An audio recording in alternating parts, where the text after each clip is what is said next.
Assalamualaikum warahmatullahi wabarakatuh. Selamat pagi teman-teman semua. Kami dari kelompok 8 pada kesempatan kali ini akan menjelaskan materi tentang Determine English Materials and Media. Anggota kelompok kami yaitu ada Amadea Balia Hazizah, Aulia Nur Hasanah, Cynthia Amelia Rahman, dan Dewi Pujianti. Materi diskusi kami kali ini ada 4 submateri. Yang pertama ada Definition and Requirement for Learning Materials, Learning Materials Criteria, Definition of Learning Media, and then Benefits of Learning Media and its Implementation in Learning English. Materi yang pertama akan dijelaskan oleh Amadea. Kepada Amadea, saya persilahkan. Baik, terima kasih kesempatannya Ibu Moderator. Jadi yang pertama itu adalah definition and requirements for learning materials atau pengertian dan persyaratan materi pembelajaran. Jadi yang pertama itu ada definition of learning materials. Jadi definition dari learning material ini secara garis besar it can be stated like knowledge, skills, attitudes that must be mastered by student in order to meet the specified competency standard. Jadi secara garis besar ini definisi dari materi pembelajaran yaitu bahwa materi pembelajaran ini adalah pengetahuan, keterampilan, dan sikap yang harus dikuasai oleh peserta didik dalam rangka memenuhi standar kompetensi yang ditetapkan. Dan ada juga ya pengertiannya menurut National Center Vocational Education Research, materi pembelajaran adalah merupakan informasi, alat dan teks yang diperlukan guru atau instruktur untuk perencanaan dan penelaahan implementasi pembelajaran. Yang kedua itu segala bentuk bahan yang digunakan untuk membantu guru atau instruktur dan kegiatan dalam mengajar di kelas. Dan yang ketiga, seperangkat substansi pembelajaran yang disusun secara sistematis menampilkan sosok yang utuh dari kompetensi yang akan dikuasai siswa dalam proses pembelajaran.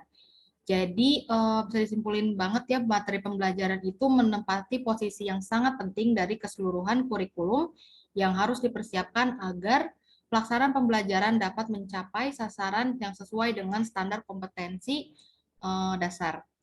Nah, di sini kita masuk yang kedua itu persyaratan materi pembelajaran atau learning materials requirements. Jadi, there are several things that need to be considered in determining the subject matter, including yang pertama itu ada A. Materi pelajaran hendaknya sesuai atau menunjang tercapai tujuan instruksional. Yang kedua itu materi pembelajaran hendaknya sesuai dengan tingkat pendidikan atau perkembangan siswa pada umumnya. Yang ketiga, materi pembelajaran hendaknya terorganisasi secara sistematik dan berkesinambungan. Dan yang keempat itu, materi pelajaran hendaknya mencakup hal-hal yang bersifat faktual namun konseptual. Bahan yang faktual ini sifatnya konkret dan mudah diingat, sedangkan bahan yang sifatnya konseptual berisikan konsep-konsep yang abstrak dan memerlukan pemahaman yang mendalam. Selanjutnya saya serahkan kembali kepada Ibu Moderator. Baik, terima kasih kepada Amadea. Materi yang selanjutnya akan dijelaskan oleh Aulia Nur Hasanah. Kepadanya saya persilahkan. Oke, baik. Terima kasih Ibu Moderator. Untuk materi selanjutnya itu ada materi tentang learning material kriteria. Jadi kriteria material pembelajaran itu berada dalam ruang lingkup isi kurikulum. Karena itu, pemilihan materi pembelajaran tentu saja harus sejalan dengan ukuran-ukuran kriteria yang digunakan untuk memilih isi kurikulum, bidang studi yang bersangkutan. Kriteria kriteria pemilihan materi pembelajaran yang akan dikembangkan dalam sistem instruksional dan yang mendasari penentuan strategi belajar mengajar antara lain, yaitu ada yang pertama itu ada kriteria tujuan instruksional. Suatu materi pembelajaran yang terpilih dimaksudkan untuk mencapai tujuan instruksional khusus untuk tujuan-tujuan tingkah laku. Karena itu, materi tersebut supaya sejalan dengan tujuan-tujuan yang telah dirumuskan. Yang kedua, ada materi pembelajaran supaya terjabar. Perincian materi pembelajaran berdasarkan pada tuntutan di mana setiap TIK telah dirumuskan secara spesifik, dapat diamati dan terukur. Ini berarti terdapat kriteria yang erat di antara spesifikasi, tujuan, dan spesifikasi materi pembelajaran. Yang ketiga itu ada relevan dengan kebutuhan siswa. Kebutuhan siswa yang pokok adalah bahwa mereka ingin berkembang berdasarkan potensi yang dimilikinya. Karena setiap materi pembelajaran yang akan disajikan hendaknya sesuai dengan usaha untuk mengembangkan pribadi siswa secara bulat dan utuh. Beberapa aspek diantaranya adalah pengetahuan, sikap, nilai, dan keterampilan. Yang selanjutnya ada kesesuaian dengan kondisi masyarakat. Siswa dipersiapkan untuk menjadi warga masyarakat yang berguna dan mampu hidup mandiri. Dalam hal ini, materi pembelajaran yang dipilih hendaknya turut membantu mereka memberikan pengalaman edukatif yang bermakna bagi perkembangan mereka menjadi manusia yang mudah menyesuaikan diri. Yang selanjutnya ada materi pembelajaran mengandung segi-segi etik. Materi pembelajaran yang akan dipilih hendaknya mempertimbangkan segi perkembangan moral siswa kelak, pengetahuan dan keterampilan yang bakal mereka peroleh, dan materi pembelajaran yang telah mereka terima diarahkan untuk mengembangkan dirinya sebagai manusia yang etik sesuai dengan sistem nilai dan norma-norma yang berlaku di masyarakatnya. Selanjutnya ada materi pembelajaran tersusun dalam ruang lingkup dan urutan yang sistematik dan logis. Setiap materi pembelajaran disusun secara bulat dan menyeluruh, terbatas ruang lingkupnya dan terpusat pada satu topik masalah tertentu. Materi disusun secara berurutan dengan mempertimbangkan faktor perkembangan psikologi siswa. Dengan cara ini, diharapkan isi materi tersebut akan lebih mudah diserap oleh siswa dan segera dilihat keberhasilannya. Yang terakhir ada materi pembelajaran bersumber dari buku yang baku, pribadi guru yang ahli, dan masyarakat. Ketiga faktor ini perlu diperhatikan dalam memilih materi pembelajaran. Buku sumber yang baku umumnya disusun berdasarkan GBPP yang berlaku. Ketidakmampuan belum tentu lengkap sebagaimana yang diharapkan. Guru yang ahli itu penting oleh sebab sumber utama memang adalah guru itu sendiri. Guru dapat menyimak semua hal yang dianggapnya perlu untuk disajikan kepada para siswa berdasarkan ukuran pribadinya. Masyarakat juga merupakan sumber yang luas, bahkan dapat dikatakan sebagai materi belajar yang paling besar. Oke, terima kasih. Saya kembalikan kepada moderator. Baik, terima kasih kepada Aulia. Selanjutnya, materi yang selanjutnya akan dijelaskan oleh saya sendiri, yaitu tentang definition of learning media. Menurut Gerlach and Early, 1971, media apabila dipahami secara garis besar adalah manusia, materi, atau kejadian yang membangun kondisi yang membuat siswa mampu memperoleh pengetahuan, keterampilan atau sikap, sehingga guru atau buku teks dan lingkungan sekolah merupakan media. Kemudian, menurut Fleming, 1997 menyatakan media berfungsi untuk mengatur hubungan yang efektif antara dua pihak, yaitu siswa dan isi pelajaran.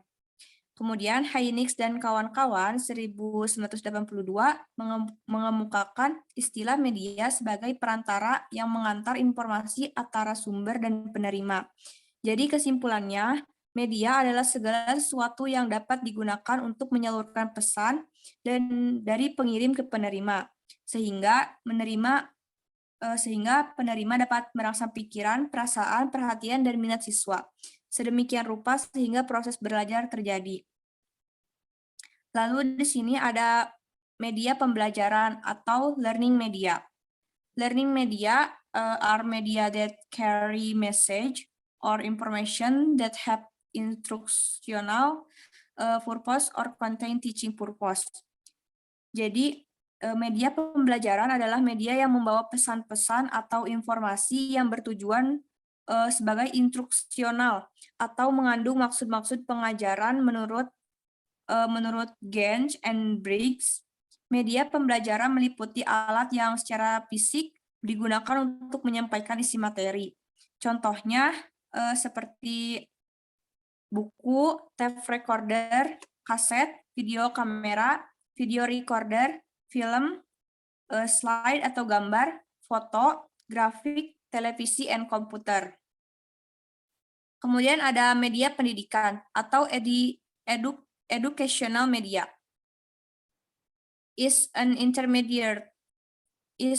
intermediary that carries information or message as a learning source, both in form of software and hardware.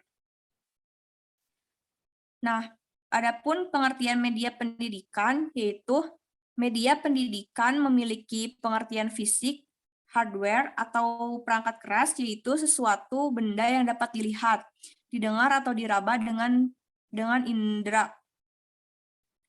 Yang kemudian, media pendidikan memiliki pengertian non-fisik atau software atau perangkat lunak, yaitu kandungan pesan yang terdapat dalam perangkat keras yang merupakan isi yang ingin disampaikan kepada siswa.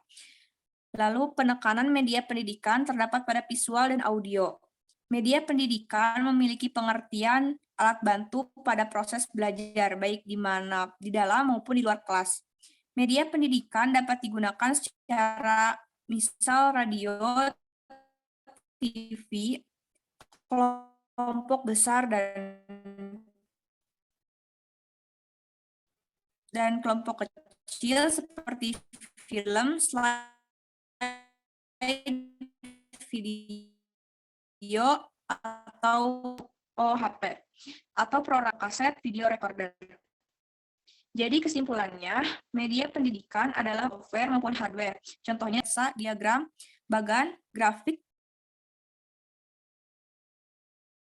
kartun,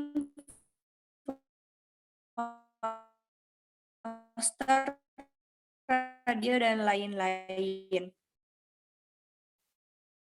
Sekian materi dari saya, dilanjutkan kepada materi selanjutnya yang akan dijelaskan kepada Dewi, saya persilakan. Oke, terima kasih Cynthia. Materi yang selanjutnya yaitu Benefits of Learning Media and its Implementation in Learning English.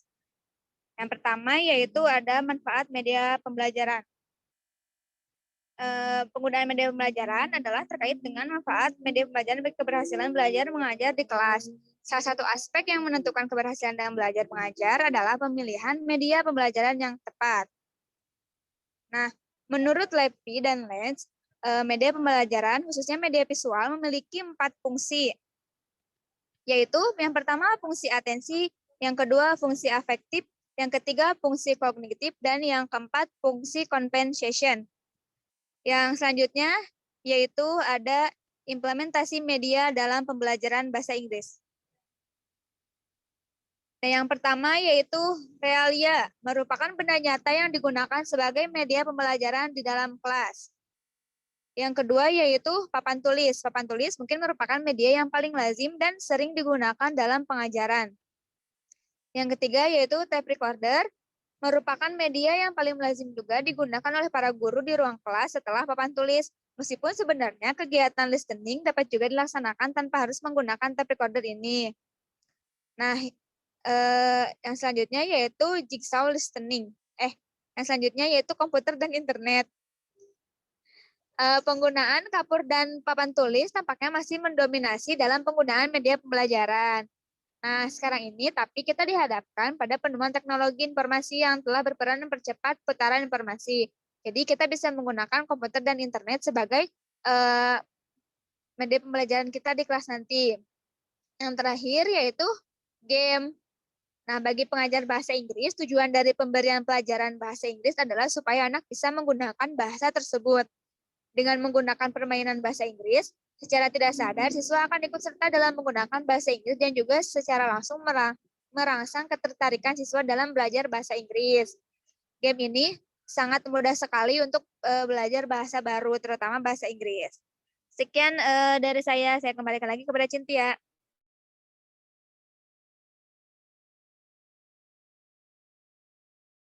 Oke, terima kasih kepada Dewi. Mungkin sekian materi kali ini dari kami. Semoga bermanfaat. Sekian dari kelompok kami. Wassalamualaikum warahmatullahi wabarakatuh.